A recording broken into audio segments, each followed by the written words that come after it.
Welcome back guys. Welcome back guys. Kita kembali lagi ke channel Perspektif Anak Muda. Anak muda, bukan yang tua. Iya, Tapi si diskusi yang muda. anjay. Kali ini kita akan membicarakan soal banjir. Kenapa? Karena kayaknya kan kita daerah sini rawan hujan ya. Jadi saya akan bertanya pada narasumber kita, Deka, tentang kenapa bisa sih terjadi banjir di berbagai Halo guys. kan banyak faktor itu. Nah, saya akan tanyakan faktor itu kepada Tuan Deka. Jadi, kenapa banjir bisa terjadi? Banjir bisa terjadi itu karena ketika curah hujan yang deras, ya, terus yang berlebihan sehingga membuat permukaan air itu naik, ya, permukaan air sungai maupun permukaan air laut naik ya, yang bisa membanjiri jalan-jalan yang ada di sekitar kita. Nah, itu kenapa bisa terjadi banjir, guys. Jadi, tapi bagaimana misalnya di satu daerah nih, dekat kali misalnya, kan hari ini nggak hujan, tiba-tiba kok banjir. Nah, itu air dari mana tuh? Nah, itu bisa juga air kiriman ya. Kita sebut air kiriman. Kiriman. Bisa dari daerah lain ya, yang hujannya tuh deras ya.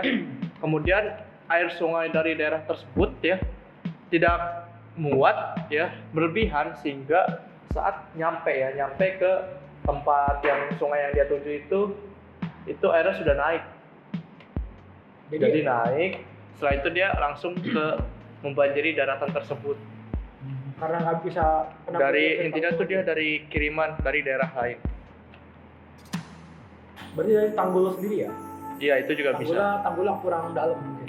Bisa kurang dalam, atau bisa juga karena saluran air ya yang ada di sekitar rumah kita itu nggak bagus gitu, terhambat, jadinya bisa menyebabkan banjir ya, walaupun hujannya pun nggak terlalu yang deras banget. Nah, gitu. Oh, jadi gitu. Ya, saya paham. Iya ya. Ada bisa saja. Oke. Sampai di mana tadi? Banjir ya? Oh iya.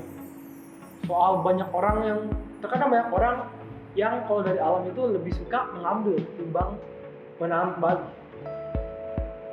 Pernah lihat gak sih?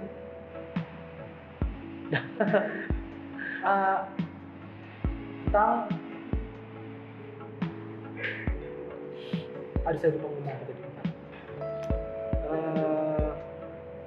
Oh iya.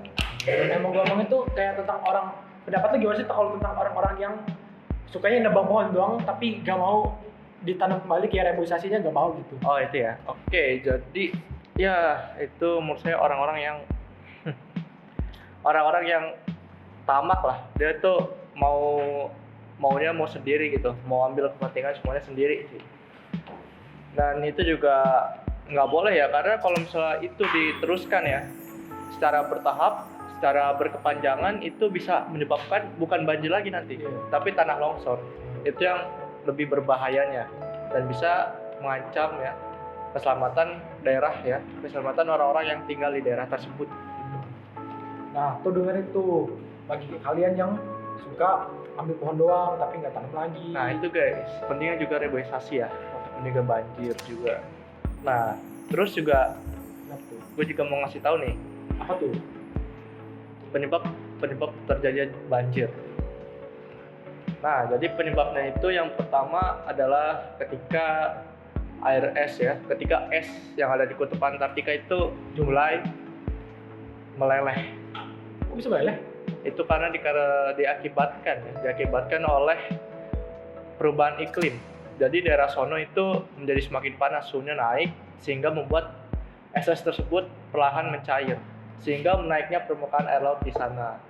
Dan ya, itu juga berdampak pada keadaan geografis di sekitarnya, sehingga air laut pun menjadi naik. Seperti yang kita lihat contohnya di Jakarta waktu itu. Ada yang daratannya dia itu lebih rendah gitu dibanding permukaan air laut, dibuat tanggul itu kan. Pernah ada waktu itu viral. Nah, itu juga terjadi karena perubahan iklim ya. Terus juga bisa itu juga terjadi dengan ini air es di kutub itu mulai mencair, makanya permukaan airnya tuh naik gitu. Kita lihat tuh, itu serem banget sih. Gimana itu kalau misalnya tanggulnya jebol dan airnya tuh udah masuk ke daratan, itu udah banjir gede banget. Soalnya itu tanggulnya pun udah nggak terlalu tinggi ya. Dan apalagi yang paling bahaya, permukaannya itu, yang paling bahaya itu permukaan daratan tuh lebih rendah daripada air laut. Gitu. Makanya itulah guys ya, pentingnya kenapa kita tuh perlu ya tanam lah, setidaknya menanam kembali pohon-pohon. Terus juga jangan lupa ya, kalau nggak salah tuh eceng gondok ya, Apa tuh? yang tanaman mangrove ya. Mangrove sorry. itu yang di pantai ya, pantai. Iya, yang di pantai juga tuh. Itu juga penting banget ya, penanaman kembali mangrove. Terus juga lahan-lahan itu jangan dikeruk-keruk guys ya. Kalau bisa itu dibuat semacam lahan untuk penghijauan lah. Iya. Kalau bisa kita buat perumahan, suatu perumahan itu. Nah, aku mau nanya nih, pasti ada kan bencana banjir yang disebabkan oleh manusia. Nah, itu juga sering ada. Bagaimana tanggapan lu kepada orang-orang tersebut yang bisa dibilang udah dibilangin, misalnya ada tandanya nih jangan buang sampah di sini, tapi mereka kayak bodoh amat tuh sambil bawa anak-anak mereka buat kayak sisinya kayak ngajarin lah buat buang sampah ke dalam sungai. Gimana tanggapan lu? Nah, itu ya. Itu tuh terjadi karena emang orang-orang tersebut kurangnya ilmu pengetahuan. Makanya itu ilmu pengetahuan itu sangat penting lah untuk kita miliki gitu ya. Sesuatu pun kita harus tahu gitu. Terus penyebabnya apa dan juga akibatnya apa dan apa yang akan terjadi masa mendatang. Makanya itu pentingnya kita tuh belajar lah, sehingganya walaupun kita nggak ada internet, nggak punya HP, kita bisa nanya gitu ke tetangga-tetangga kita atau ke orang yang punya pengetahuan tentang itu ya. Jadi kenapa sih kita nggak boleh buang air buang sampah ke air gitu ya, ke sungai ataupun ke kali, itu kenapa? Dan juga kalau misalnya kita sudah tahu ilmunya, kita bisa menerapkannya gitu, dan kita bisa ajarin juga ke anak-anak. Jadi biar nanti saat anak-anak tersebut sudah dewasa ya, nah nanti dia sudah tahu gitu, jadi tinggal menerapkannya aja itu. Dan ya emang orang-orang tersebut itu perlu diedukasi sih, jangan buang sampah. Walaupun emang dia masih ngeyel ya, itu bisa juga dikenakan denda gitu, atau bisa dilapor ke pihak berwajib kalau emang udah parah banget. Nah itu guys, jadi untuk kalian yang masih membuang sampah sembarangan, sebaiknya dikurang-kurangin lah. Nah itu juga ya, Mari kita sama-sama merawat bumi kita, bumi kota-kota, kita. daerah kita dari penyakit. Nah Karena itu juga sekalinya kita penyakit, itu bakal gawat banget. iya guys ya, seperti kata pepatah bilang itu, mencegah lebih baik daripada mengobati ya. Jadi lebih baik kita ya mulailah dari sekarang hidup sehat gitu. Dimulai dari hal-hal kecil aja dulu guys, nggak perlu ke hal-hal yang besar ya. Karena hal-hal besar itu bisa digapai ketika kita melakukan hal-hal yang kecil. Contohnya itu kayak ya kita yang simpel aja, membuang sampah pada tempatnya. Nah itu juga ya, kayak gitu guys. Ya guys. Oke. Lu waktu zaman kecil suka main hujan nggak? Suka, sering banget mandi hujan. Nah, kan kalau nggak salah kan karena anak-anak suka main hujan, mandi hujan, itu sebenarnya mereka tambah sehat atau sebenarnya malah kena penyakit? Nah itu juga tergantung ya. Balik lagi ke imunitas, imun tubuh setiap anak kan beda-beda. Ada yang kuat, ada juga yang lemah gitu secara fisiknya. Nah tapi hujan ini juga lebih banyak mendapatkan manfaatnya gitu. Buat badan kita lebih segar, otak tuh jadi lebih segar juga, dan juga yang paling penting tuh mood kita tuh jadi happy. Apalagi kalau bareng teman-teman gitu kan, seru banget tuh. Gila. Tapi kan kok zaman sekarang tuh polusi di mana-mana ya. Antara polusi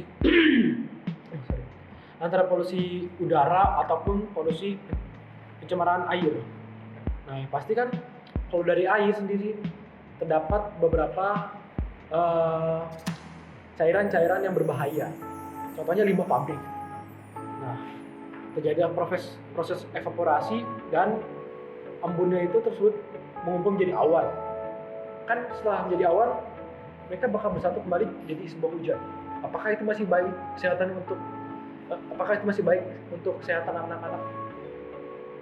Ya, itu saya belum riset lagi ya, tapi dari kadar apa ya, dari jumlah air yang ditampung dari awan ya, walaupun itu semakin banyak sepertinya nggak masalah sih.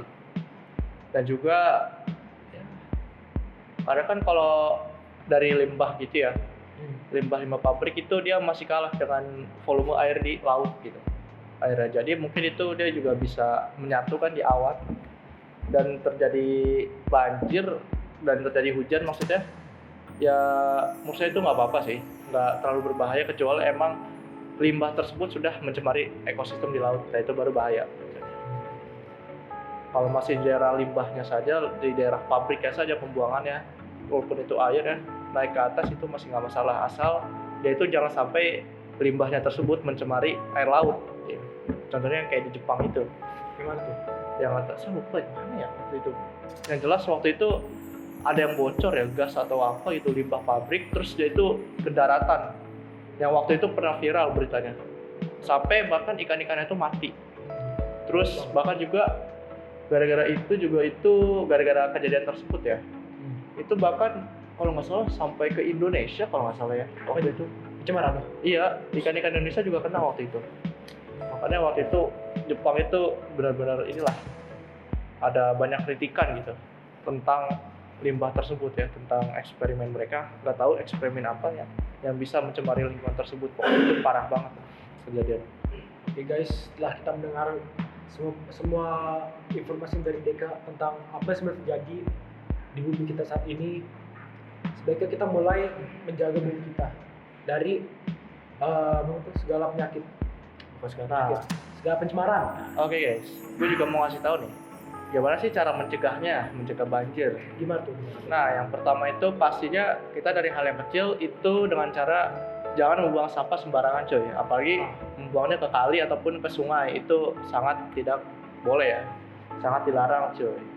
Nah, yang kedua itu adalah drainase yang ada di pinggir jalan tuh, yang kayak jeruji yang di pinggir jalan tuh biasanya, yang di jalan-jalan ada. Jadi itu tuh fungsinya dia itu untuk menyalurkan air ya, masa air yang berlebihan. Jadi biar gak ada genangan, tahu kan tuh? Nah itu juga. Terus suka nyempilin sampah botol lah. Ah itu juga itu nggak boleh guys, drainasi nggak boleh kayak gitu cuy, nggak boleh disempilin oleh iseng gitu ya botol dan segala macam. Jangan, nanti yang ada banjir. Nah kalau udah banjir itu salahnya bukan ke orang tapi ke pemerintahan. Ini presiden nggak benar ngurusnya, banjir mulu. Nah itu nggak boleh ya, pemerintah nggak benar, gimana ini? Udah ayo genyang. Udah back to the Genyang pupu papa. Nah, terus juga oke lanjut ya. Itu saluran air ya. Jadi usahain setiap rumah itu punya saluran air ya.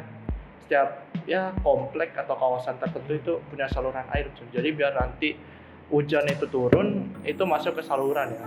Dan airnya tuh biar mengalir dengan lancar ya. Dengan syarat jangan buang sesuatu ya di situlah. Apalagi benda-benda ya sampah-sampah non organik gitu ya.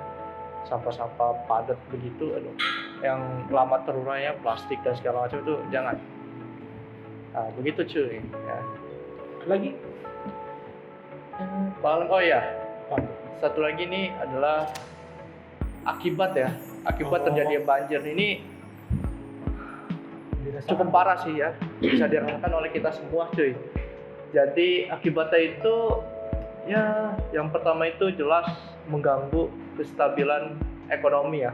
Jadi kalau misalnya kalian banjir itu pasti kalian susah kan mau berdagang, mau jualan, kan tempat banjir itu bisa mempengaruhi ekonomi juga guys.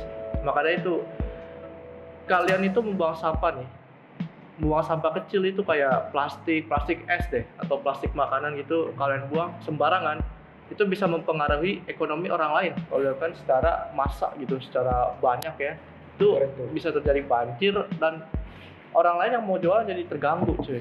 Ya itu mengganggu kestabilan ekonomi. Terus yang kedua itu adalah menyebabkan penyakit ya. Itu sejelas.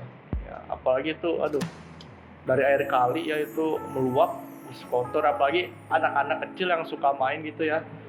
Mungkin kalau dulu sih oke ya, karena dulu tuh nggak terlalu banyak pabrik-pabrik kan, masih sedikit. Polusi juga waktu zaman 90-an 80-an itu kan nggak terlalu banyak.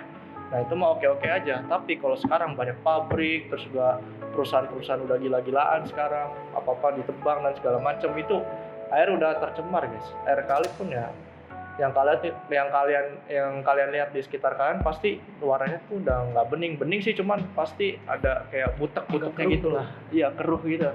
Apalagi kalau banjir, anak-anak main itu bisa jadi penyakit cuy. Dan juga yang terakhir itu ya akibat banjir ya paling sih bisa menyebabkan tanah longsor ya. Apalagi yang rumahnya tuh deket-deket ya dataran tinggi, yang deket-deket apa gunungan ya, Nggak pegunungan perbukitan juga. Ya bukit-bukit. ya bukit-bukit itu bisa terjadi tanah longsor juga. Itu ngeri banget guys ya, kalau tanah longsor gitu susah lah. Nah kayak gitu cuy. Lucu. Jadi intinya ya, jangan buang sampah sembarangan. Ya apalagi sekarang lagi musim hujan, jadi hati-hati juga ya guys ya. Itu yang kurangin. Terus Ya. juga setiap tindakan yang kalian lakukan itu dipikir matang-matang dulu apa dampaknya terhadap orang lain. Nah itu cuy. Karena dengan satu sampah itu saja kalian bisa membuat orang sangat rugi dari kesehatan ataupun finansial. Nah itu cuy. Nah, ada kata-kata untuk mengakhiri pertemuan kali ini? Kalau nggak ada ya apa sih? Nah, untuk kata-kata itu intinya ingat ya, setiap tindakan sekecil apapun bisa mempengaruhi hidup ya, baik hidup kita sendiri maupun hidup orang lain. Maka dari sekarang mohonlah dengan kesadarannya kita pikir-pikir dulu lah apa yang kita lakukan, apa dampaknya, akibatnya, dan segala macamnya. Intinya sebelum kita bertindak, mari kita pikirkan dulu ke depannya seperti apa. Nah itu saja sih dari saya. Di bahasa ini ya, nilai setitik rusak susu sebelanga. Cakep. Gila sih. Ya nggak sih artinya Tom? Ya itulah. Oke guys, sampai Oke, sini guys, dulu sampai sini podcast dulu. kali ini. Ya saya juga kurang lebih mohon maaf ya kalau misalnya ada misinformasi atau informasi yang kurang, mohon dimaklumi ya. Ya, karena ini kita mengutarakan informasi ini lewat perspektif kita. Oke. Seperti nama channel ini, perspektif anak muda. Oke, terima kasih telah menonton. Jangan lupa like and subscribe. Dan sampai ketemu di konten berikutnya. Dadah. Dadah.